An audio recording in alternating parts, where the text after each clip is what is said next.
asalaamualeykum wa rahmatullahi taala wa barakatuhu jërë ngeen jëf mbokku téléspectateur bu télévision Al Wataniya ñu amati mbégte amati kontante dellu soit ak yéen ci seen émission xeltu nekk ci juróom fukk ak ñaareelu numéro muy 52 numéro bi xeltu juddoo ak léegi waaye ci 52e numéro bi mbokku téléspectateurs yi dafa am maanaam lu soppeeku nag ci plateau bi ndaxte kenn xamewul woon deuxième saison xeltu ci anam bi waaye tey lu tax ñu def ko nii ndaxte ki nu invité moo toll noonu soo invité kilifa mu rëy soo invité ku toll noonu tamit da nga koy bàyyi yoon bi yépp nag xalal ko ngir mën a jàkkaarloo ak moom moo waral tax tey jii ki nu invité tey jii kenn dootu ko présenté ci réewu Mauritanie ñu koy wax Boy Diel Ould Houmeid Boy Diel Ould Houmeid moom mi ngi fekk baax fa li nga xam ni mooy njaago suñ ko tuddee tudd dëkk boo xam ni dëkk la boo xam ni ci wàllu koom-koom mu jëm ci wàllu napp gi jëm ci wàllu lépp loo xam ni wàllu mbay mi daf ci dugal loxo bu am solo moom ci wàllu boppam muy maire ba nga xam ni moom moo nekk foofule ca diwaan ba nga xam ni mooy diwaanu fii nga xam ni moom mooy foofule di foofu nga xam ni fa la fekk baax waaye ki nga xam ni moom la ñu invité tey jii di Boy Diel Ould Houmeid xam ngeen ni mooy président bu parti boobu nga xam ni moom la ñuy wax Wiyam nag ku ko xam que ci taxawaay bi nga xam ne taxaw na ko ci wàllum politique loolu lépp nag ci wàllum politique ci wàllu koom-koom ci doxanu réew mi ak fi réew mi toll tey jii loolu lépp daan ko waxtaane ak kilifa gi nga xam ni invité nañ ko tey jii président Boy Diel ñoo ngi lay nuyu. maa ngi leen di tontu di leen nuyu ñëpp ñu ne déglu.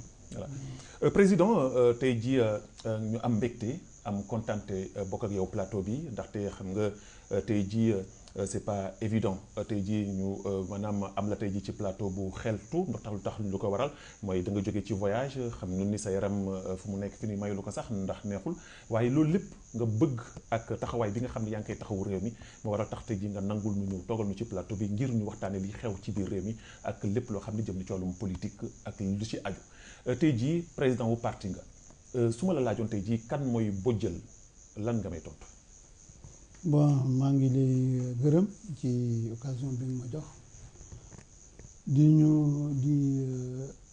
gërëm ñëpp ñu ñuy déglu parce que xam nga ni mën naa wax ni comme ni nga ko waxee léegi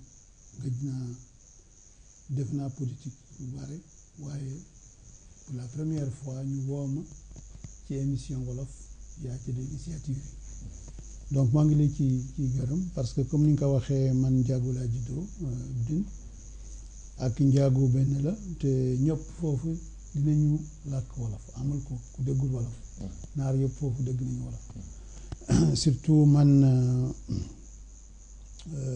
balaa am sama jàng école primaire maa ngi ko commencé ci Dakar usine benn tali parce que sama papa commerçant la woon foofu donc foofu la sama xalil foofu laa ko commencé moo tax en plus ba bokk njaago ma dégg wolof xale bu tuuti école njaago primaire maa ngi ñëw CM1 CM2 rek laa fa ñëw te xam naa ni bu ma ñëwul woon foofu dinaa nekk keneen du ma nekk tey kon question bi nga ma wax man doomu njaago la doomu Mauritanie la te njaago am na ñëpp am na naar te xam nga ni souvent man bu ma waxee naar damay wax naar bu ñuul ak naar bu xees naar ñu la fa bare ak wolof am na encore pël te ñëpp benn lañu ñun waa njaago rek lañu wax voilà koo gis ci ñun foofu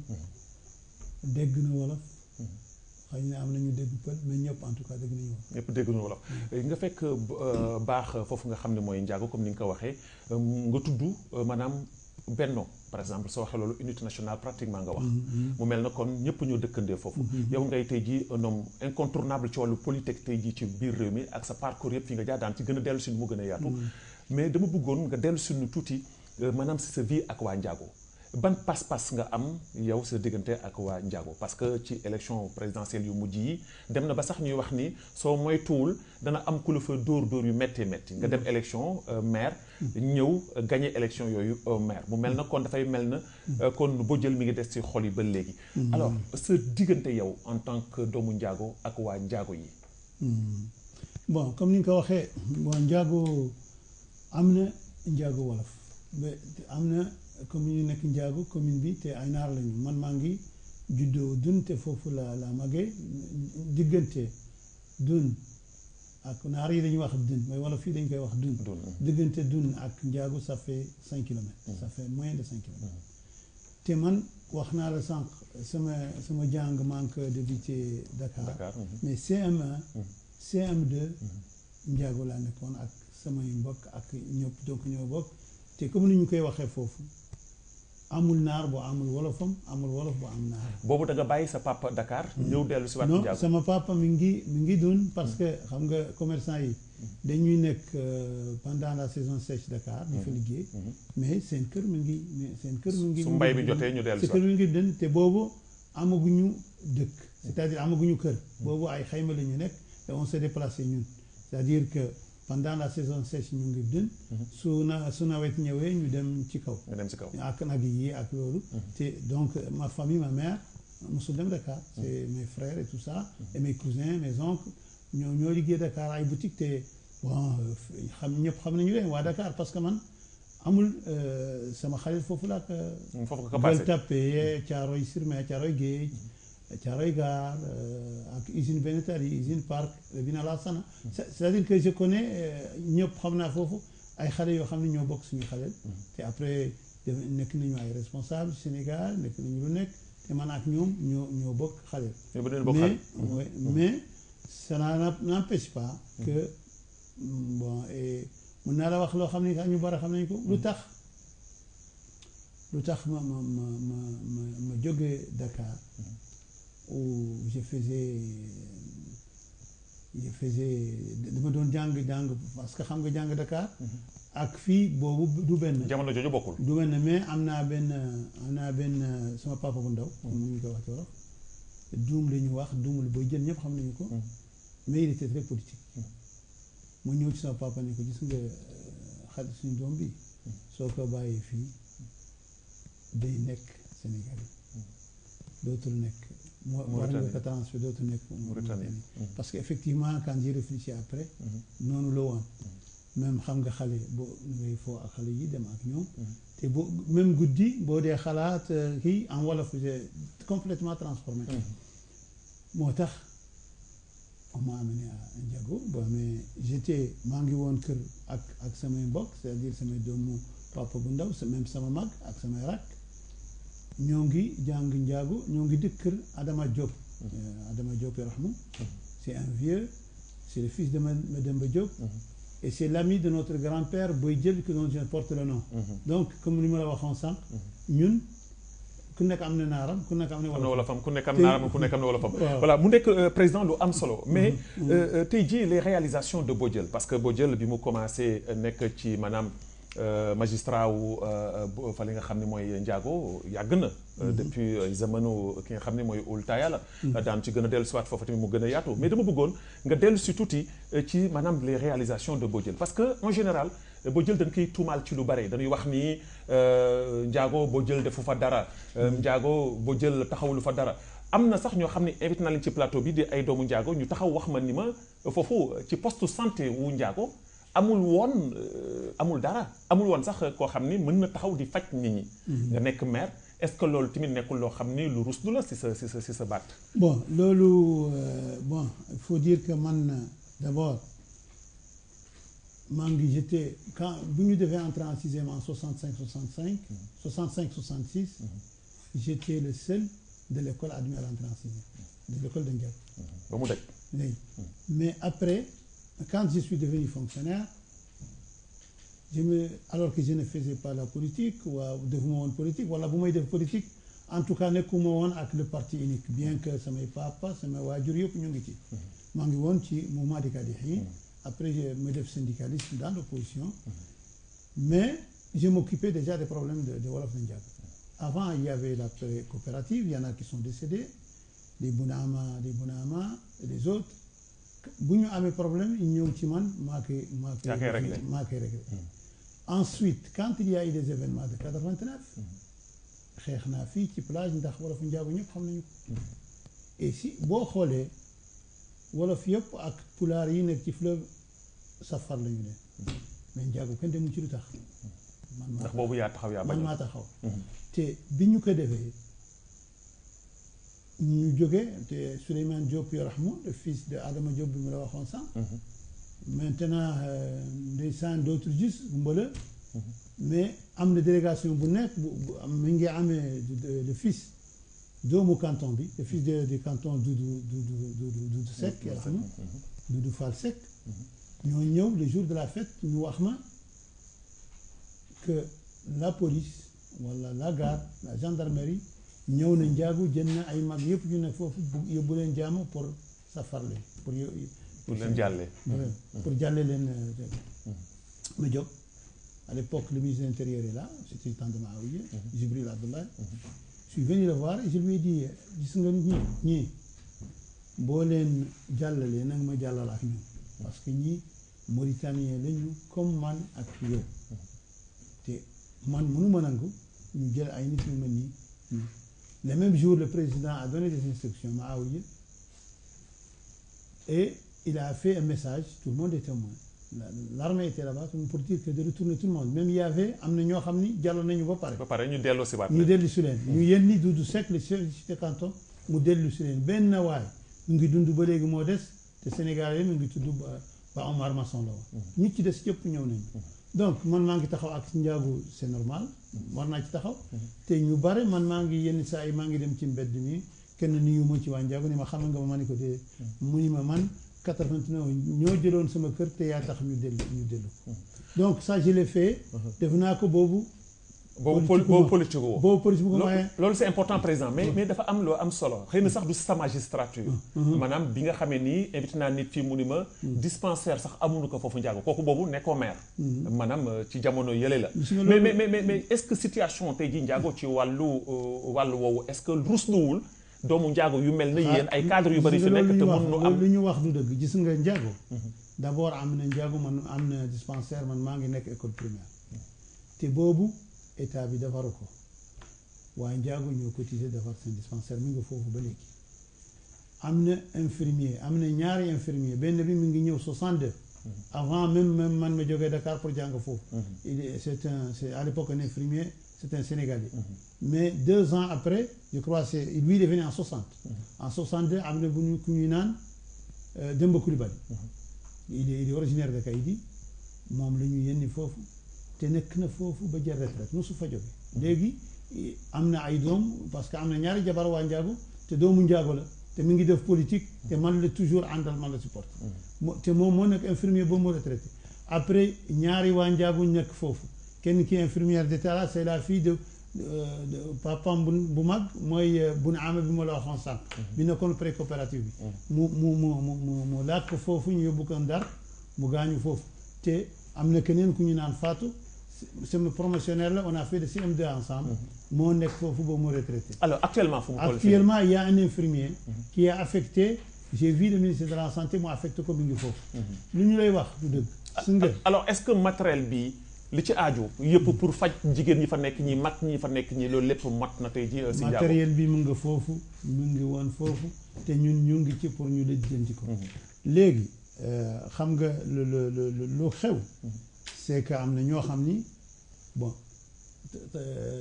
seen infirmerie bi nga wax c'est depuis les années 66 yàqu na kan defaru ko te man maa jóg ci recette mairie bi defar ko léegi tout est neuf ça vient de finir il n'y a même pas un mois le dispensaire et il y a un infirmier qui est affecté là-bas et avec bon nga baal ma dinaa wax wolof tuuti ana tubaab avec le ministre de la santé je suis en contact toujours pour mu yéen ñun pour que ça soit élevé au niveau des médecins voilà donc, ça c'est important pour qu'il y ait un médecin parce que quand même Ndiago toute la commune de Ndiago fait 18 000 à 20 000 habitants et ça mérite un médecin il y a en plus du poste de Ndiago il y a 7 postes d'infirmiers dans la commune mais Ndiago c'est une, comme vous dites c'est la capitale et c'est peuplé surtout pendant l'hivernage il y a beaucoup de monde voilà.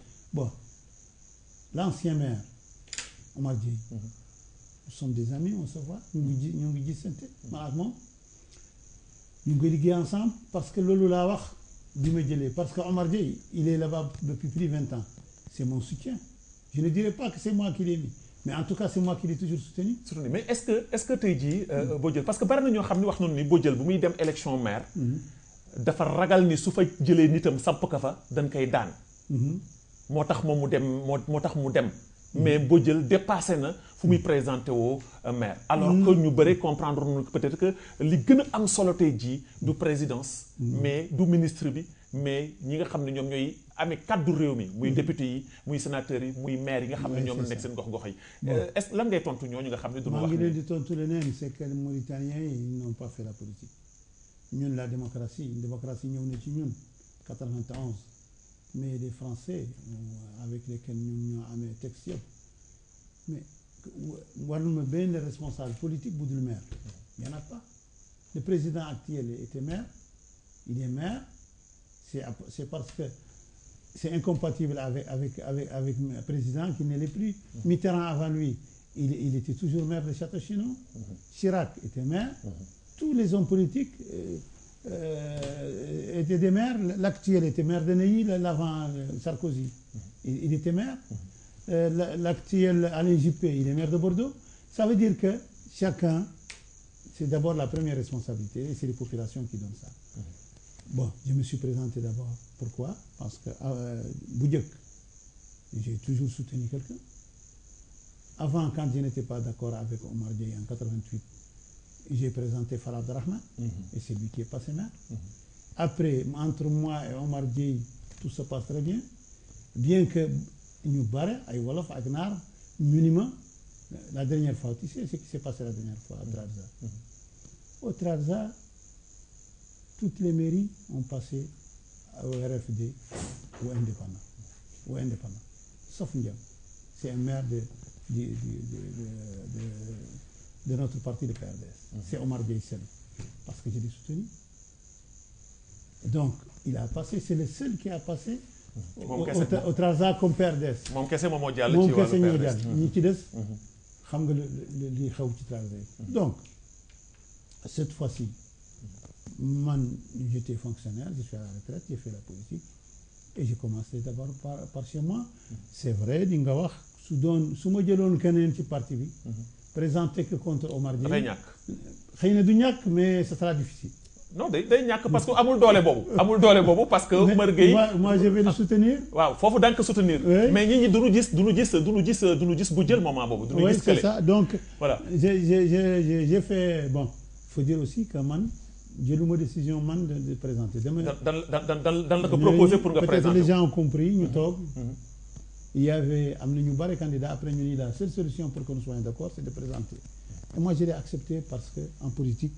loolu moom mooy politique bi voilà c'est important mais président ñu dugg ci beneen aspect parce que gis nga fan yi ñu dégg defe naa ni da ngay topp actualité dëkk bi fu mu nekk ni yëngatu na te ñi ko yëngal sa ay doom lañu mooy doomu njaago yi ci wàllu napp gi maanaam muy géej gi temps yi yëngatu na coow li bare na ñu ngi xëccoo ñu ngi xiiroo ñu ngi ngaayo te ñoo ñëpp doomu njaago yi lañu dem nañ ci ba dem président dem nañ ci ba dem tribunal alors yow en tant que maire wu gox boobu ñu nekk ci tefes gi ñu ni tefes gi kat dañ koy yàq parce que dafa am ñoo xam ni ñoo fi nekk duñu ay nappkat duñu dara bëgg yàq géej gi yow ngay un homme politique boo xam ni kenn dootu ko werante di doomu njaago ban kàddu la ci Bodiel yëkkati depuis bi nga xam ni coow li am na. bon coow li ci am man am naa ci ñu ma bokk ñu bare Issa Diop bi nekk ci coopérative avec Baye Pexé et les autres c'est mes amis c'est ñoom ñoo gagné. ñoo gagné wala duñ ko foqati. ñoo gagné foqati amu fa loolu. parce que nen nu Baye Pexé ak ñi mu àndal ñoo yàq géej gi. non duñu Baye Pexé. est-ce que tey jii du nu mu àndalee Bodiel moo tax Bodiel di ko défendre. non Baye Pexé mënul wax kenn mënul wax ne du nappkat wala nekkul ci géej depuis qu'on l'a connu mu ngi ci Issa Diop depuis sa naissance d'abord c'est mon professionnel il a fait avec moi l'école primaire je le connais bien et c'est de la famille Diop dont je vous ai parlé qui sont ak moi et eux ils sont arrivés chez moi c'est la même famille et donc il est connu et ce n'est pas le seul vous avez Khaya Seck vous avez tout ce monde et personne ne peut dire que ñii du ñu ay nappkat. waaw d'accord ay nappkat la mais président mais xanaa tey suñu demee ba ñu lay fal. dañ lay fal ci lu leer. waaye su fekkee ni loolu ñuy faloo ñoom nanguwuñu ko leeral ak ñeneen ñi nga xam ne ñoom ñoo bañ. leeral nañu ko est-ce que coow li du am. parce que nee nañu il y a près de 7000 adhérents il y a plus de 7000 voix ñoom am nañu 4000 et quelques les autres ils ont 3000. mais ni ñu voté moo neen nuñ moo jaarul yoon. non ni ñu voté c'est très clair moi je crois que affaire bi je suis ça très bien. mais vous savez bu ñu ñàkkee dina am lu ñuy wax c'est tout. waaye su fekkente ni am na ñoo xam ni man gis naa leen ci télévision bi. duñ ñu nappkat. ñëpp xam nañu leen. ñi nekk ak ñoom waa Ndiago man xam naa leen ñëpp. te leneen a tax parce que le président de la coopérative Mool. ñëw na seet si ma le plus souvent. on peut pas dire que du nappkat on ne peut pas dire ne bokkul ci entre Ndiago et Ndiémère. benn la te moom ci la bokk. waaye il a pris moom moo jël décision. def beneen politique bu dul politique bu majorité Ndiago choisir. c'est-à-dire que moo invité waa ji man du ma tudd turam. mun naa ko tudd waaye tudduma ko pour dara moom moo ko invité Ndiago.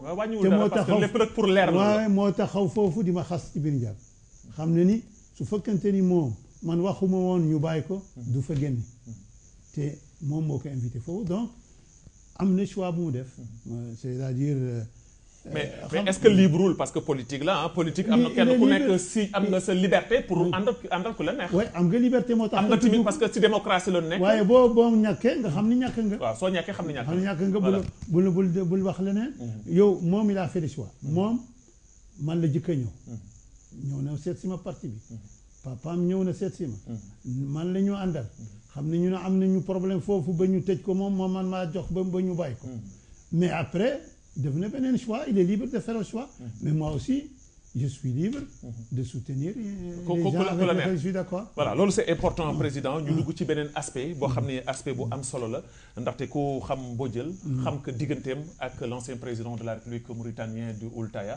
alors tey jii gis nañu ni am na sax ay temps ñu doon wax ay jamono ñu doon wax Mbodièle amoon na ay problème ci wàllu justice ak justice Mauritanie président Abdoul Aziz bu mu fi ñëwee am na loo xam ni doxoon na seen diggante yéen ñaar dafa mel na xoqataloon na la sax ba nga xamee ni fay am na xaalis boo xam ne jénn woon nga ko joxe ko fay ko sinon mbir mi mënoon na la xëy na féete caabi fii mënoon na la féete gannaaw alors est-ce que mën nga doon dellu sil ci maanaam lan moo waral parce que du ñuy wax ni souvent que ni Mbodièle gaynde la ku dul daw la mais foofu dafa mel na Mbodièle dafa daw. daw jëm fan.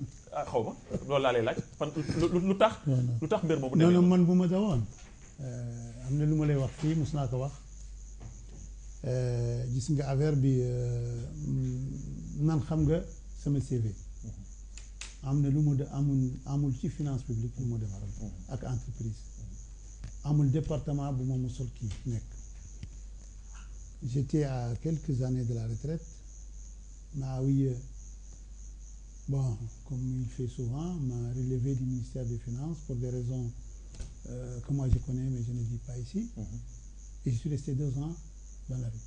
Après il m'a convoqué un jour il m'a dit Mbodièle moi je vais créer bëgg naa defar CNAM. CNAM nekkul ci Afrique yëpp Afrique surtout au sud du Sahara am na des tentatives au Maroc en Algérie et en Tunisie. J'ai fait appel à toi parce que xam naa ni tu as l'expérience administrative politique et surtout syndicale. bu la ko tax nga téye ko. waaw moom téye ko. Il m'a confié ça, c'était le 27 mai. C'était un projet. 27 mai 1900. 27 mai 2000, le coup d'État il y a en 2005, non? 2000, ouais. 2005.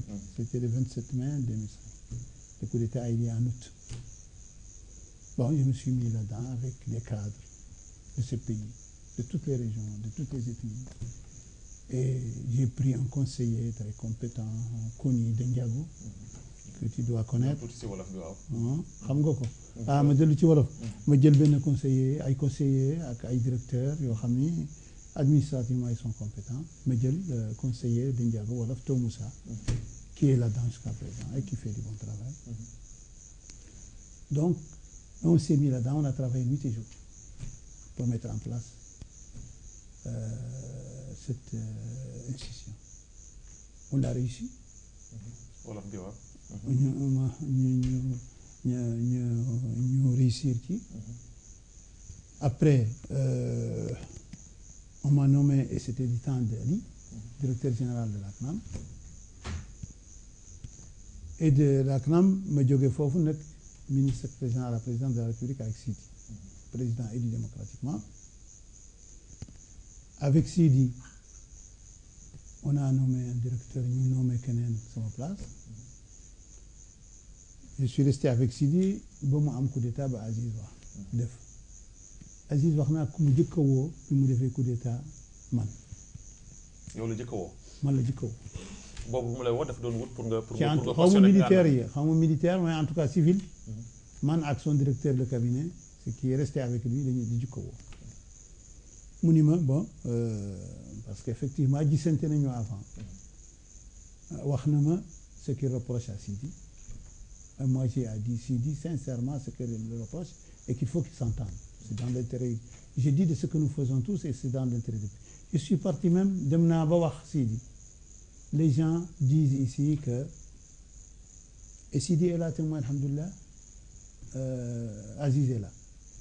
ñu bare naan c'est le Rmouz al-Fassad, c'est-à-dire le symbole de Fassad qu'il a pris, c'est eux qui sont à l'origine du mécontentement des militaires. ñu ni ñoom ñoo tax te man ci ñoo ñu ni ci li bopp ma ni Sidi su fekkente ni en tout cas ku mel ni man moo tax da nga nar a am problème ak Aziz man bëgg naa démissionner tout de suite parce que je sais que xam naa ni lu lay Sidi di njëriñ man duma la ko njëriñ parce que man duma militaire et lui il a Sidi je lui ai dit témoin nous deux Sidi am na ku ma ko wax keneen am na keneen kuy wax ko Aziz donc moi j'étais sincère te ñëwuma woon pour ça donc bi coup d'état bi amee ma ni mu woo ma mu wax ma bon xam nga sama diggante ak Sidi j'ai tout fait mais maintenant ma ni ko vous avez décidé nga def coup d'état mu ni mais je veux mu ni ma nga jàppale ma ma ne ko mënuma ko parce que man maa ngi ak un président élu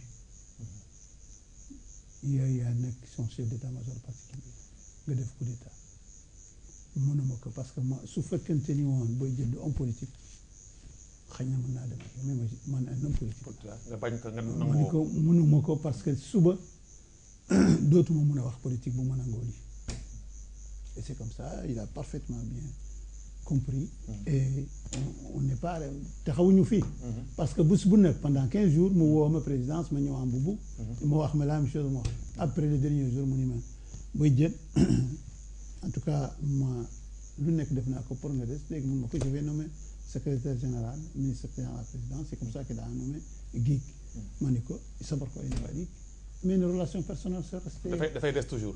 voilà c'est bien. On est resté des amis. Parce qu'il sait que j'ai été sincère. loolu am solo la daan ci gën a dellu si mais président xam nga émission xeltu bi. dafa am nu muy tëddee ak nu muy doxee.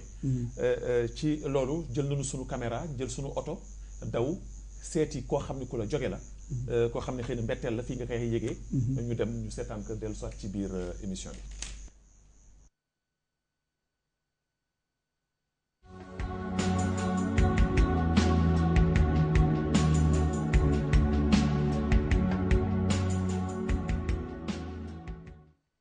قلت عن النباط اللي انا مع التلفزه ما يقال لي عليها حتى والاذاعه يقال مولي شيء كامل يتعلق بصديقي واخويا بويجل اعتراف بالجميل نختار اللي انا نقول كلمه بويجل انا وهو متعارفين نهار كاتيه 45 سنه يقال الصداقه من الناحيه السياسيه بدات لها 30 سنه وانا وهو ومحمد لمن ولا احمد يرحمه ومحمد ولا علي ابراهيم الملقب دينا أصدقاء من الناحية السياسية وصداقة حقيقة حكما قاعد تخطات ذاك المستوى وعاد أخوة احنا عندنا أخوة اليوم هذا نقول عن بويجل إنسان مسؤول ونقول عنه مولي من الناحية الاجتماعية رب عائلة مسؤول به اللي على مستوى عائلته أعطي عناية واحترام خاص لأسرته خاصة العائلة مما فال مالك أعطيها عناية وتقدير خاص وكذلك مولي عناية وتقدير خاص لأولاده أولاده رباهم تربية لا بأس بها ولا بخلهم شيء، هو ومما تعاونوا عليهم. واللي قريب عندي هو عن حد جل دار بويجل دخلها ما قد يفاصل أولاده من خيمته الأولى وأولاده من خيمة الثانية، به اللي رباهم كاملين تربية واحدة. وهذا بعد أنا مواسي عن الفضل ما يرجع لبويجل، الفضل يرجع لمما حفال مالك، هي اللي رباتهم وعدلتهم كاملين أولاده، يسوى أولاد بويجل الأولين يسوى التاليين. وهذا من الأمور اللي عجبوني فيه. بويجل إنسان مهمة عنده العلاقات مهمة عنده، لأن هو تربط مع رجاج العلاقات ما هو بعد ما هي تجي منه هو ونعرفهم اللي عنه من ناحية المهنية إنسان خدم للوطن، خدمه من ناحية الإدارة وخدمه مولي من ناحية الحكومة مولي، وذا اللي فوت في الإدارة وفوتهم مولي في الحكومة. الناس تعرفه كاملة وتعرف على أنه إنسان ملتزم بعمله وملتزم مولي هو اللي بيه هو من نفسه بعد قاع يختار الله شيء يتوالاه بجدية. هو جدي من نفسه ويختار مولي العمال اللي معاه يعودوا جديين، حتى احنا اللي أصحابه مولي اختارنا نعودوا جديين في العمل.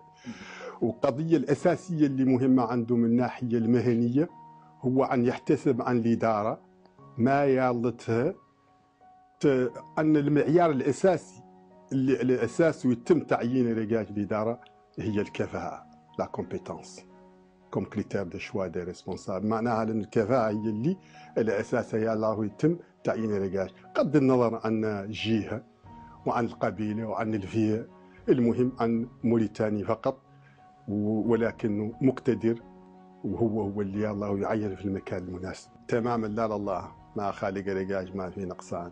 والناس الكبار، الناس اللي كبار وتبقي شي كبير وهي من ذا ما تعدل ما هو شي كبير، يعني تشوف رواية فيها نقص والله رواية فيها ما هي مناسبة تبقى ذاك يبقى فيه وجد ما يبقي الأمور رقاق، يختار الله الشيء قليل. معناها لأنه ما من الأمور اللي ما هم زينين عنده هو عن يتم اصطحاب مع حد إن يقطعوا مولاه، ذاك الأمور حقيقة حكم يفقعوه به اللي هو من نفسه نين يلتزم لك، ذاك الالتزام اللي قبل لك وافي. هذا من الأمور اللي حقيقة. وبيجي مولي بياض مع ذا كامل اللي قال مولي قلبه بياض مولي قلبه بياض يقدم في قاع عليك فرق، يقدم مولي يستقر عليك مولي نجيه مولي دور يستقر عليك، يجي ذاك وافي عنده كيف اللي ما قطع. أنا نختار نقول عن بويجل من أمور اللي يخصوا بويجل هو أولا أنه يبقي نجاقو، مقاطعة نجاقو يبقيها حتى ذا هو اللي بيه ترشح كأمد به اللي يختار يزيشي نجاقو. نعرف أنه مولي اللاعي يتكلم عن سيكو توري، يتكلم عن أحمد سيكو توري، يقول لنا سيكو توري قال كذا وسيكو توري قال كذا. هذا مولي نعرفه مولي مهم عنده. نعرف أنه مولي يتكلم عن معاوية مولي، وإذا ما أجبر فرصة يتكلم عن معاوية هو من نفسه يخلق الفرصة ياك يتكلم عن معاوية. هذا بعد هو اللي نعرف هذا عن بويجل.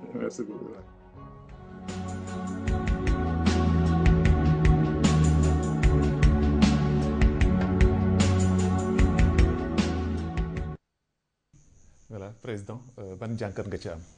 bon vraiment li mu wax bon moom xam na ma. ñeent fukki at ak juróom ngeen ànd. yàgg na wax na fanweeri at. ak ñeent fukki at ak juróom. ñu xamante ne commencé nañu def politique lu am fanweeri at bon li mu wax ci man xëy na xam na ma ko man xamuma ko sama bopp. mais xam naa ne en tout cas moom xam na ma. parce que on a fait beaucoup de choses ensemble avec d'autres amis. xam na ma bu baax. te comme li wolof di wax rek. nit ku ko jóge rek moo ko mën xam mbokkam rek moo ko mën xam. alors wax na wax ju am solo parce que nee na bu jël li ko mën a yëngal mooy ñaari nit soo ko tuddalee rek moom da ngay gis carrément da ngay gis kanamu boo jël carrément mooy le président Sékou Touré ak Ould-Taya. lu tax loolu lan moo waroon tax nga nawoon ñaar ñooñu. bon lu tax d'abord parce que étant jeune bi ma nekkee xale jàng naa livre Sékou Touré te rajo Guinée rek laa daan déglu te dama mus a wax xam naa ko te c'est le président vraiment boo xam ni man bëggoon naa ko am na benn c'était je crois en 81 syndicat bon il était président maa ngi dem ci benn séminaire sur les finances syndicales qui représentait le syndicat mauritanien. J'étais le porte-parole parce que le président de la CNTG, la Confédération nationale des travailleurs de Guinée, me connaît dans les colloques internationaux tout ça et mu ñëw ne mu yóbbu ma ci benn journée de solidarité avec le peuple palestinien que organisait les travailleurs. Mu présenté ma comme un ami de la Guinée mu ni waa ji il parlait aux travailleurs, il dit que je connais mieux l'idéologie du PDG, le Parti démocratique de Guinée, et je connaissais mieux que l'idéologie de la Guinée. Parce que boobu jàng nga lépp ci moom. Oui, de Sékou Touré.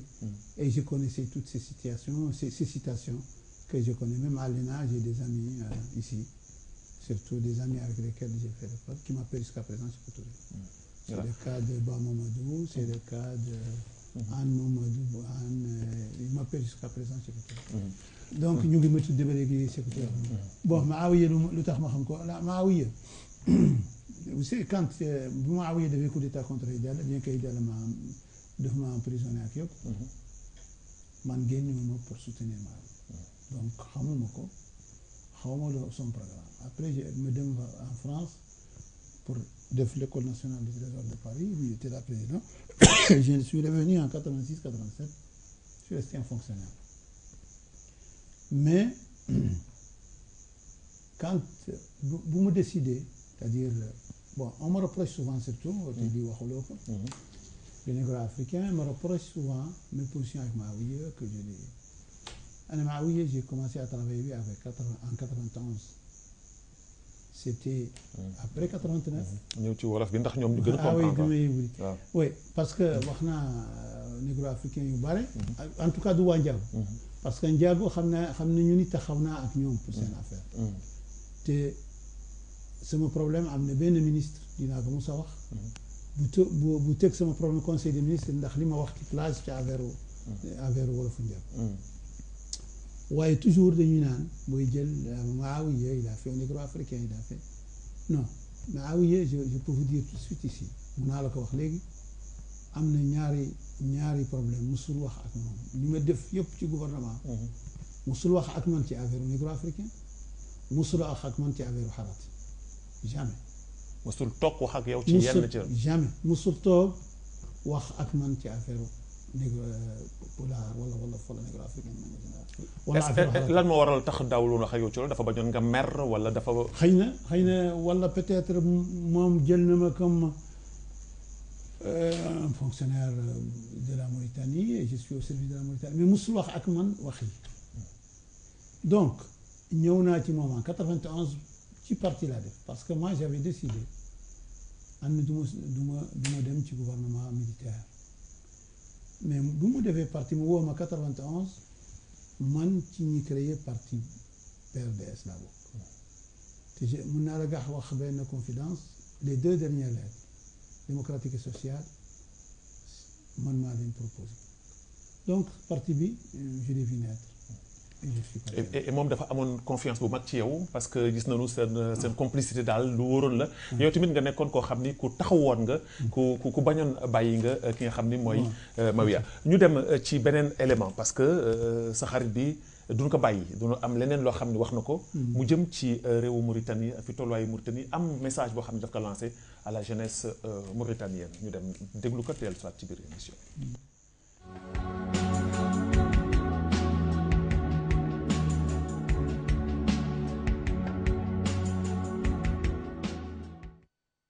نختار توفنا نقول للشباب عن حقيقة وحكما موريتانيا تعود فوق كل اعتبار. معناها شنو؟ معناها أننا عندنا نختار نبني موريتانيا واحنا بعد جيلنا جينا لحقنا ذاك الجيل اللي سابقنا لحقناه مكون لنا شيء انطلقنا منه، وذاك اللي انطلقنا منه نختار لا الجيل اللي جاي مو اللي انطلق منه. معناها شنو؟ معناها اللي قالوا الوحده الوطنيه نختاروا جيل جديد يركز على الوحده الوطنيه. الوحده الوطنيه معناها شنو؟ معناها الموريتاني فيها 4 مكونات، فيها شيء قالوا البيضان مختلف تشكيلاته، وفيها شيء قالوا بولار وولف وسونينكي. داخل كل فئه يالتا تخلق وحده الوطنيه، وبين الفئات الاربعه مولي يالتا مولي تخلق الوحده الوطنيه. ونختار نقول للشباب انه حق انه هو اللي عنده الحق في يسير البلد، يقدر مولي يسير البلد الا بالتجربه، ويك التجربه لابد له من يقبلها في بلد اللي يالها تنقبل فيه، لا يقبلها لا من الشيوخ الناس اللي سبقت هون وبنات موريتانيا هم اللي قدوا يقولوا لهم الحاله اللي كانت فيها موريتانيا، الحاله اللي قد تتطور بها وتستقر بها. ونختار حقيقه عن الشعب موريتانيا يعود لله شعب واحد بيضانها وكورها، وما تخلي عنها التقسيمات اللي كلها يختار كل قرين وقدحه. ما هو صالح موريتانيا في النهايه، ما هو صالح موريتانيا.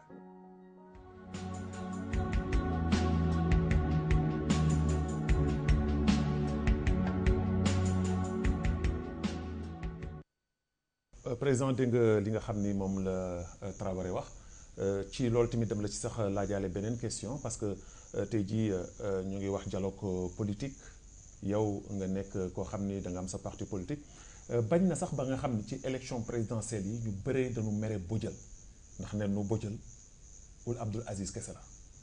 invité naa fi sa ay nit ci plateau ñu défendre ko, ñu ni ku xam Bodial xam ni du ku ñuy dugal ci poos. mais man dama la koy laaj nag face à face comme tey jii jàkkaarloo noonu, est-ce que Bodial du li askan wi ñu si ñenn du ñëpp ñoo ko wax, mais am na ñoo xam ni wax nañu ni Bodial Aziz daf ko dugal ci poos, fu mu ko bëgg yóbbu rek fa la koy yóbbu, lu mu bëgg ci moom mooy am. est-ce que mën nga tey jii leeral loolu askan wi nga xam ne ñoo ñuy seetaan. bon maa ngi leen di wax ne je m'excuse parce que comme xam naa ni tey jii da nga xaw tawat waaw. laa mënuma woon lu dul ñëw. wante man ñi wax ni kenn du ma dugal poos parce que man Aziz bu ma xëjuma ci poosam, parce que bu ma ci xëjaan du ma jóge foofu bu jëkk. waaye man je respecte les gens. Aziz il me respecte, bu ma ko woo léegi mu jël ma, waaye problème national rek laa ko wax, problème mu pays. leneen ma soo ko wax sa problème intérêt jamais gis nga wax nga leen affaire xaalis ak yooyu dinañ ci dellu si, c'est-à-dire affaire CNAM ak inspection bi ak dinañ ci dellu si. waaye léegi ma wax la ne man lu tax ma participer élection présidentielle. tax ma participer parce que man xam nga ni maa doon porte-parole opposition bi def dialogue. man maa signé document bi alors non te loolu ñu def yëpp te xam naa ne Aziz def na ay concessions yu bare te man moo tax mu def ko. mënuma donc dem xuloo ak ñoom ñu def concession importante ci wàllu élection yi te objectif bi lan la mooy élection yi ak man ma toog comme di wax Ahmed, man sama wax kenn mënul téye sa mbubb, kenn mënul téye sama loxo, li ma wax rek la fa. moo tax man li ma wax te bu ma ko waxee dinaa dem ak moom. te wax naa ko fii nit yi di ñu déglu. wax na tubaab nee na si la parole est ceci cela, l'écriture est celle. Si la parole je ne sais pas, j'ai oublié le terme, mais su fekkente ni wax day dem ak ngelaw. mais loolu bind bi moom day des. te man maa bind sëy kon il faut que ma dem ci élection, même si je sais que je vais perdre, même su fekkente ne xam naa ni préparé woon loolu moo tax ma dem ci élection. voilà mais au juste est-ce que tey jii yaakaaroon ni dem ci élection yu mel noonu yoo xam ni parti politique yëpp ñu si ëpp boog àndunu, parce que forum boobu tey jii 17 parti moo ko ëmb, nga dem ci ay élection yooyu xam ni est-ce que du woon maanaam légitimer candidature Ould Abdoul Aziz, parce que wax nañ ko Biram ñëw na, Biram mi nga xam ni barki démb la ñëw jël ba maanaam place u Bodial, parce que moom ñëpp doon xalaat ni foofu yow yaa fa waroon taxaw, nga ñëw dellu si gannaaw est-ce que loolu tamit ko bokkul ci loo xam ne ci sa wàllu crédibilité dafay wàññi lu bari ci yow. pas du tout parce que man comme ni nga ko waxee léegi opposition était contre moi parce que nangu naa dem majorité dafa ma ragaloon parce que nee nañu su Aziz waree am 52 wala 53 man maa tax. Ce qui fait que ils ont débauché avec leur argent mes gens. Ils l'ont fait à Kermessin, ils l'ont fait à Rosso, ils l'ont fait un peu partout, ils l'ont fait à l'Est, parce que pour eux, le danger c'était moi, les gens de l'hyper. Et les gens de l'opposition, tous ceux qui ont voté, même l'opposition la plus proche, ils m'ont dit ku ci nar a voté rek voté ne pour que man je sois après. kon loolu moo la ñàkkloo. waaw moo ma ñàkkloo waaye loolu pour moi c'est pas un problème man nax naa leen comme De Gaulle avait dit. Vous savez, on peut perdre la guerre, on peut perdre une bataille et gagner la guerre. La politique, ce n'est pas une échéance, du benn échéance, du ñaar du ñett. kon yaakaar nga ni boo jël. mi ngi fi ba tey. maa ngi fi yaakaaru ni gaañi ne nu nekkatoo fi. xam nga ko xam nga les élections avant même avant. Et la politique c'est comme ça dans d'ici. xam nga politique permanent j'ai eu 10 députés. Et il y a près de 80 000 Mauritaniens qui ont voté pour moi. Et ça c'est un mois avant. Mais il y a un travail en liggéey boo xam ni détruire am na ñu ko def. mais c'est pas grave man maa ngi fi. yaa ngi fi ba tey maa ngi fi ba tey. voilà président dafa am beneen poñ bu am solo boo xam ne tamit daan ko wax du ñuy ànd ak sunu réalisateur ndaxte comme ni mu la ko waxee rek ay mbetteel tamit dafa am ci biir émission bi. ñu ànd ak sunu réalisateur ki nga xam ni mooy l'incontournable comme ni mu koy waxee le meilleur des meilleurs Racine mu wan nu lan la ñuy proposé ak président Bodian.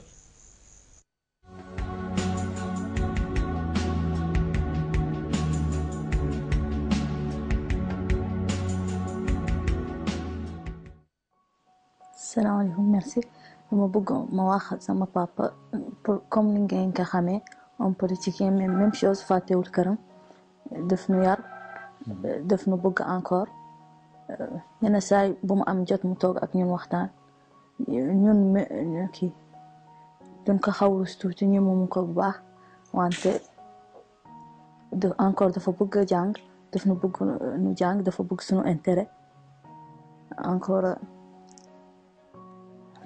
merci te dañoo encouragé pour jàng day wax ku am bac daf koy jox benn nag daf nu métti bëgguñu kenn xas suñu papa wante xam naa ne politique rek dara métti na lool ci ñun même ci moom métti na wante àdduna noonu rek ngeen xam incha allah suñu demee hôpital ñu fàttali ko ndax médecin la woon fu ñu toogee kër ga ñu fàttali ko bu baax encore mënuñu ko fàtte kii doomam la su kenn la tudd. seen papa lan moo ko gën a lan moo koy gën a gaaw merloo lan moo ko gën a gaaw merloo. pour kenn du dégg waxam rek wala ku dem du ko wax day dem wala ku door benn ci xale yu ndaw yi si seen set. si set yi. lan nga bëgg defal sa papa yow tey jii soo ma ko waxee. bëgg naa ko def yëpp ndax jaral na ma yëpp yàlla incha allah mu jox ko gudd fan ak weer. tey jii soo bëggoon dara ci moom fan ngay jaar ba mën a am loolu comme yow da nga ruus sa papa yow fan ngay jaar ba mën a am loolu nga bëgg ci moom. sama yaay. sa yaay. sama yaay. sa papa lan mooy plat préféré am lan la gën a bëgg ci lekk. xam nga ni moom diabétique la dañ ko tere kii ceeb yooyu wante bëgg na ceeb. ceeb ban genre ceebu jën. ceebu jën moom lan mooy défaut. ci man amul défaut.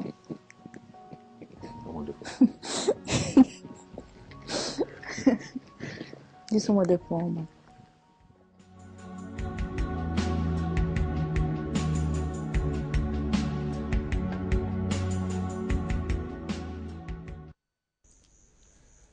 Voilà président voilà c'est passionnant comme ni nga ko waxee. kii sa doom la. et foofu damay wax ñi nga xam ne ñoo ni seetaan di télévision bu Al Wataniya di wax ni ki ma invité ji muy Bodian Ould Homeid c'est un homme un grand homme parce que li gën a jafe tey jii ci les hommes politiques ñi nga xam ni ay mag lañu kilifa lañu ci réew mi comme moom lu jafe moom loolu la Bodian tey jii am lu jafe loolu mooy lan mooy soo ñëwee biir kër Bodian doo yaakaar ni fii kilifa moo fi dëkk yar na njabootam ci ubbeeku ci yaatu ci nan lay dalale ci nan lay recevoir te jëlul ay xaj samp ci biir këram jëlul ay garde teg ci buntu këram te am na doole jooju am na kàttan boobu waaye ku ñëw da lay ñëw dalal la wax ak yow mu mel na kooku suñ ko invité ci plateau jar na aussi tamit que ñu leeral que askan wi nga xam ne ñoom ñoo ni seetaan président ñu lay gërëm ci wàllu woowu ndaxte gis nañu ni vraiment bi nu duggee sa kër am nañu mbégte ak kontaante ñëw tey jii jàkkaarloog yow yar bi nga yar si sa njaboot gis nañu ni hospitalité bi nga xam ne am nañ ko fan nga ko jëlee yow.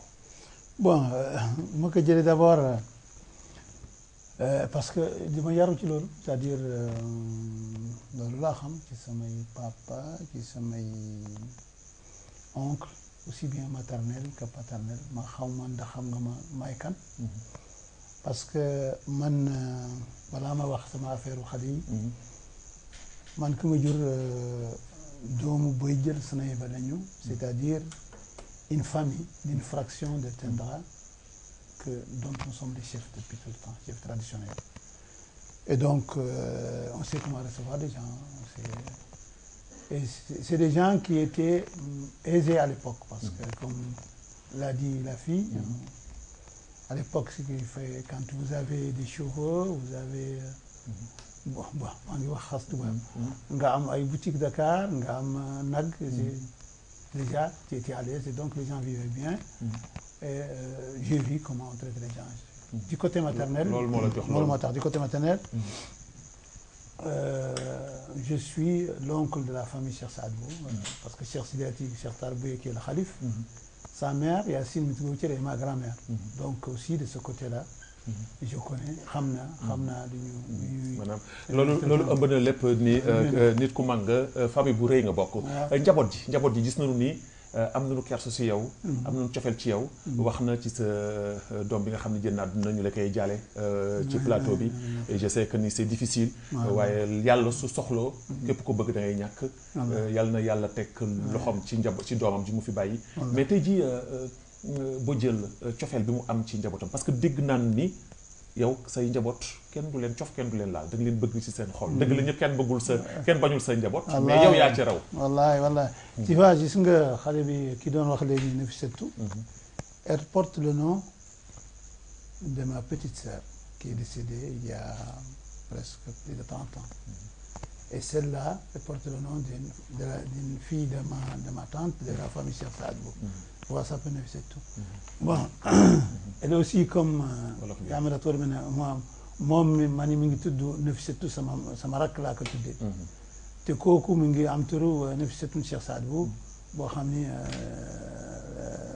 tantam la. léegi comme ni ko waxee xale yi bon man maa ngi leen di yar te bëgg naa leen trop kii doon wax léegi mu ngi def médecine en 3e année comme magam te comme li ko Ahmed waxee kenn du def seen diggante kii même moo ko jur kooku Soukeyna Thiam moo ko jur waaye boo leen gisee kenn mënul xam ku bokk ndey fii ku bokk kii voilà te comme li ko Ahmed waxee kooku du sama liggéey man liggéeyu mama la parce que moo nekk ak moom moo leen def kii sama set la moom la yaayam Baye elle avait 12 jours moom la yore nii te bon jàng naa leen yëpp moom am na ñaari mag alhamdulilah benn bi ingénieur la ki gaañu médecin la woon am na keneen bu nekk cadre foofu ci CNAM gis naa journaux yi wax ci lu bare mais c'est un cadre qui a doomu réewu Mauritanie la même su bàyyam nekkoon foofu am na sañ-sañu war fa liggéey waaw te directeur yëpp kontaan nañu ci moom ci yarawam ci liggéeyam voilà c'est important mais président dafa am benn affaire boo xam ni ñoo ngi koy wax fan yi tamit di ko rimandaat xaw ma fu mu mujjee parce que nenu boo jël dafa jënd oto boo xam ne ko doon jaay oto Mawia bi doon jaay est-ce que dëgg la loolu. non kooku du dëgg man en tout cas bu ma ko gisoon wala yéegoon dinaa ko jënd. waaye yéeguma ko dama dëgg toog rek ci seet journaux yi. ak le net ñu naan buy jël jënd na. oto Mawia 6 millions. ma ni ma oto bi man gisuma ko yëguma ko xëy na bu ma ko yëgoon mu ko gisoon jënd ko voilà alors tey jii moom wax na ni ceebu jën mooy sa plat préféré xanaa kooku bi nga nekkee Sénégal moom loolu moo tax wante comme elle l'a dit moi je suis diabétique c'est interdit mais elle refuse parce que en plus vous savez la famille est divisée celle-là moom la plus proche même moo la gën a jógee bon quand je veux discuter politique intellectuelle c'est Arham Minatou avec laquelle je discute de tout mais le problème bien qu'elle soit intellectuelle c'est elle qui s'occupe de moi quand je suis à la maison voilà donc xam na lu bëri ci yow xam lu bëri ci yow voilà président tey jii émission bi mi ngi sax waaj a jeex waaye am na lu bëri loo xam ni waroon nañ ko fi mën a wax te xëy na du ci xaj alors tey jii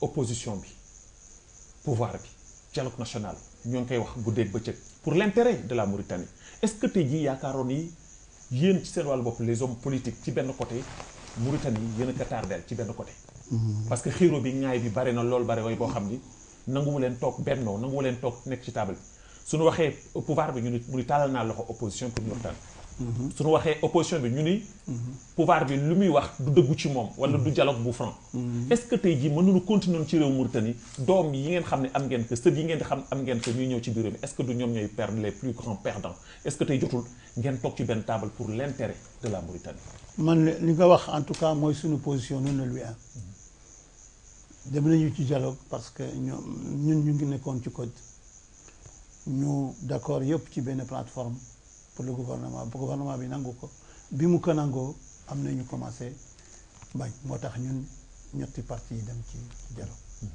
léegi c'est la même chose ñun def nañu dialogue def nañu lu bare am na 14 lois de modification de la constitution et des décrets d'application plus de 16 décrets d'application am na lu ñu def c'est concret mais am na lu bare léegi def nañu ko ci plateforme nous on n'est pas d'accord mais du ñu wax dara parce que bëgg nañu ñëpp toog.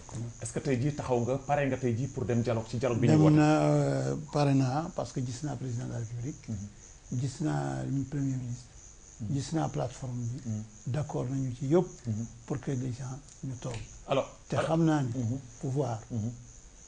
dinaa ko wax fii. ils sont décidés à aller au dialogue. alors est-ce que aujourd'hui ci dialogue boobu. boo jël tey jii suñu demee ba jënd ci loolu suñu la wooyee tey jii pour nga liggéeyal réewu Mauritanie parce que du ma wax ministre du ma wax nangam ak nangam parce que amul loo yëkkati loo téyewul tey jii ci réew mi mais tey jii suñu la wooyee tey jii pour nga liggéey réewu Mauritanie boole ci tey jii gouvernement buy taxawal réewu Mauritanie ci àdduna bi ak fépp est-ce que tey daa ko d'accord man lépp loo xam ni ci intérêt Mauritanie dinaa ko nangu voilà xëy na man ci sama bopp dootuma nekk ministre parce que pare naa ci waaye sama parti bu fekkente ni loolu mooy intérêt dina participer loolu am importance la loolu am importance voilà président émission bi li si des bareetul fukki simili rek moo nu desee mais ci fukki simili yooyu dafa am lu am solo loo xam dañu koy def ndaxte dafa am benn maanaam volet boo xam dañu koy ubbi à chaque fois muy question quiz maanaam duñu lay wan tey ji ñaari personnalité yu mag nag ci maanaam kenn ki fii ci biir réew Mauritanie la kenn ki ci bitim réew la du ñuy nag nëbb kanam gi nga wax nu yow kan la moo làqatu ci gannaaw photo boobu ñu nga xam ni nëbb nañ ko ci nag 30 secondes nga am 30 secondes su jeexee soo ko trouvé wul ñu wax la ko su fekkee ni trouvé nga ko ñu dem ci beneen bi voilà ñu dem ci li nga xam ne mooy générique bi ñu dem dellu soit ci biir maanaam waxtaan bi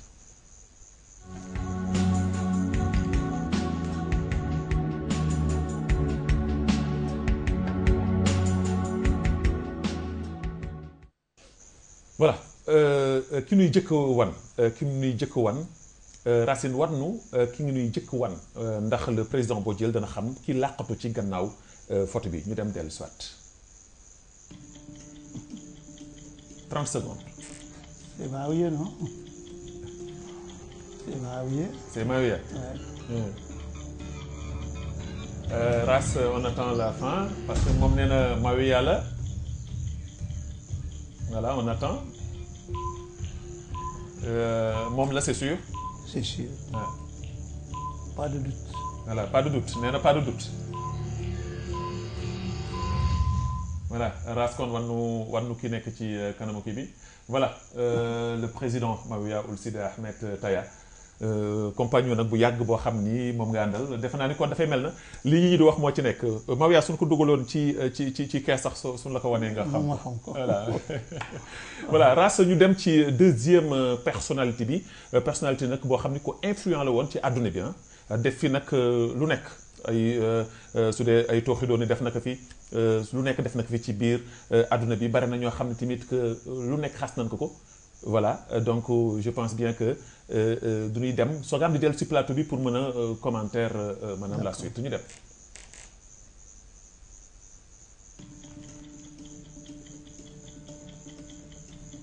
voilà ci àdduna bi ku amoon doole la ci àdduna bi. c'est pas Bush.